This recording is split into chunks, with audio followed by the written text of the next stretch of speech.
Assalamualaikum warahmatullahi wabarakatuh. Alhamdulillahilladzi khalaqnal insana 'allamahul bayan.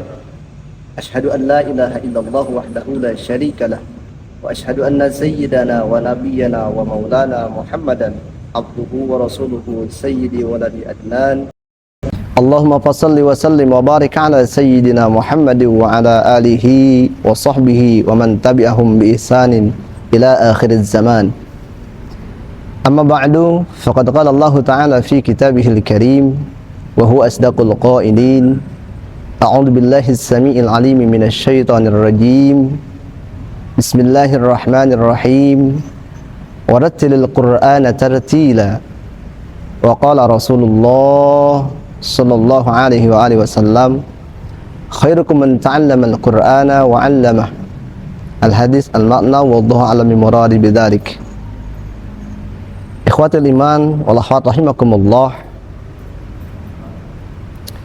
Bersyukur kita kepada Allah Subhanahu wa taala dengan sama-sama mengucapkan alhamdulillahirabbil alamin. Bersalawat kita kepada baginda Rasulullah sallallahu alaihi wasallam dengan sama-sama mengucapkan Allahumma shalli ala sayyidina Muhammad wa ala ali sayyidina Muhammad. Ayuhal muslimun wal muslimat rahimakumullah. Kita sudah sampai di penghujung Ramadan, penghujung bulan yang begitu istimewa, yang begitu mulia, yang salah satu kemuliaannya adalah karena pada bulan inilah diturunkannya Al-Quran Allah Subhanahu wa ta'ala. Indikator yang muncul atau yang nampak seseorang bertambah nilai-nilai keimanannya kepada Allah Subhanahu wa taala, bahwa yang pertama akan bertambah pula kesyukurannya kepada Allah. Kemudian yang kedua, dia akan bertambah kesabarannya dalam setiap kondisi dan keadaan. Hal ini sebagaimana sabda Rasulullah sallallahu alaihi wasallam, al-imanu nisfani, nisfun fis sabri wa nisfun fis syukri.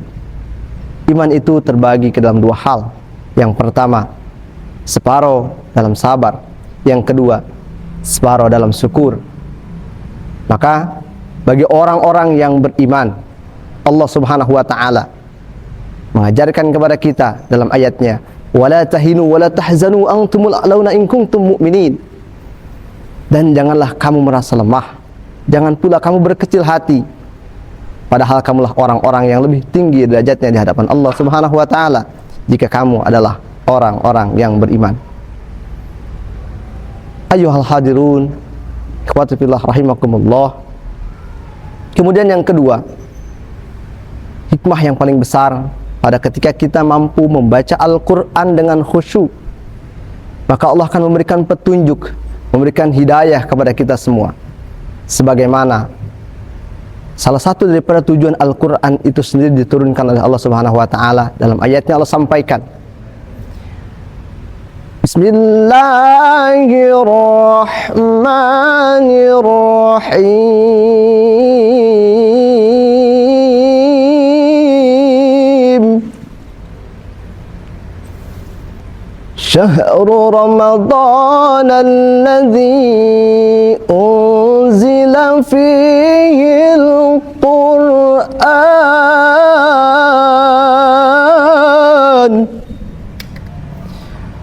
hudan linnasi wa bayyinatin minal huda wal furqan.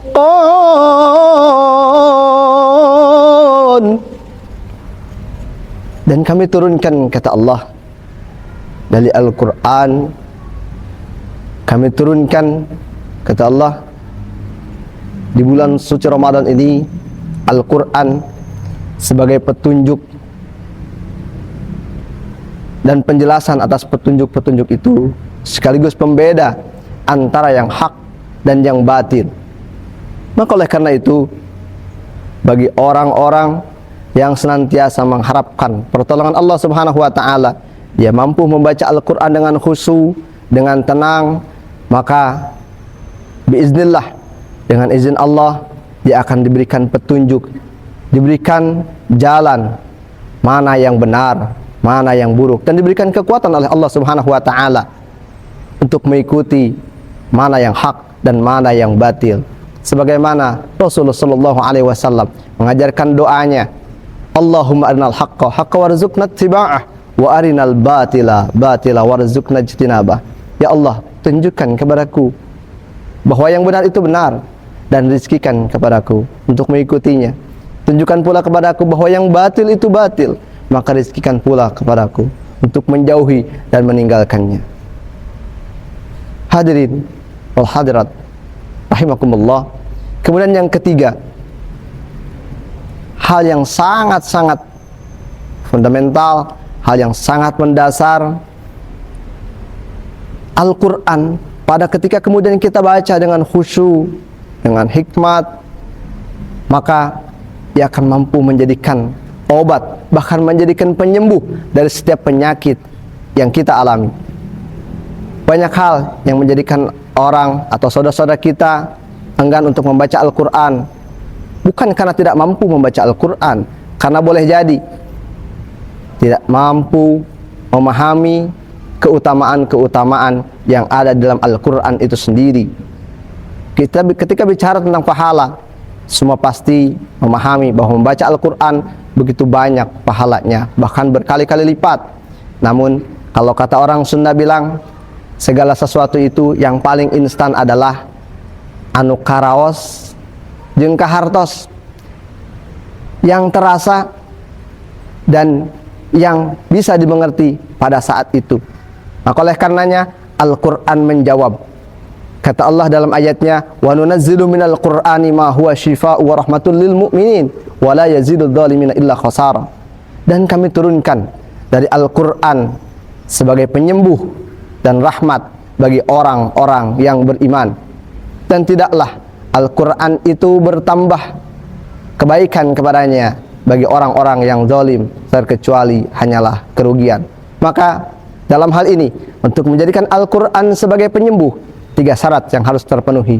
Yang pertama adalah beriman, keyakinan yang utuh kepada Allah Subhanahu wa taala dengan ayat-ayatnya, baik yang bersifat qauliyah dan juga yang bersifat kauniyah.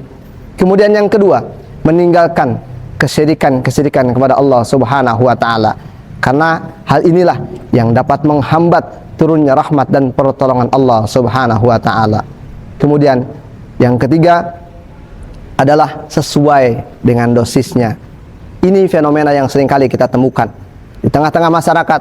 Ada orang yang sudah berobat ke sana kemari, tapi ketika kemudian dibacakan ayat Al-Quran baru 1 kali pengen langsung sembuh, ceritanya sudah kemana kemari, sudah menghabiskan biaya begitu besar, tapi ketika dibacakan ayat Al-Quran ingin 1 kali sembuh, padahal begitu banyak kotoran-kotoran yang harus dibersihkan dengan Al-Quran itu sendiri.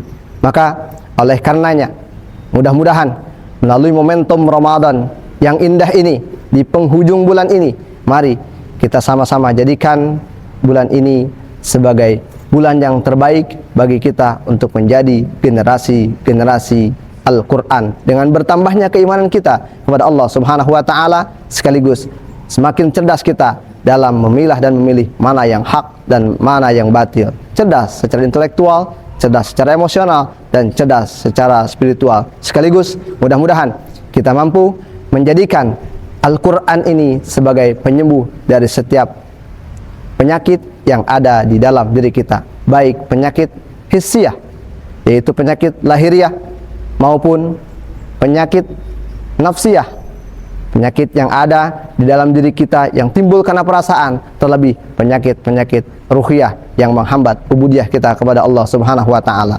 Akhirnya Al-Fakir atas nama keluarga besar Kementerian Agama Kabupaten Tangerang mengucapkan selamat berbuka puasa. Semoga amal ibadah kita diterima oleh Allah Subhanahu wa taala. Akhir kalam, wallahul muwaffiq ila aqwamit thoriq. Assalamualaikum warahmatullahi wabarakatuh.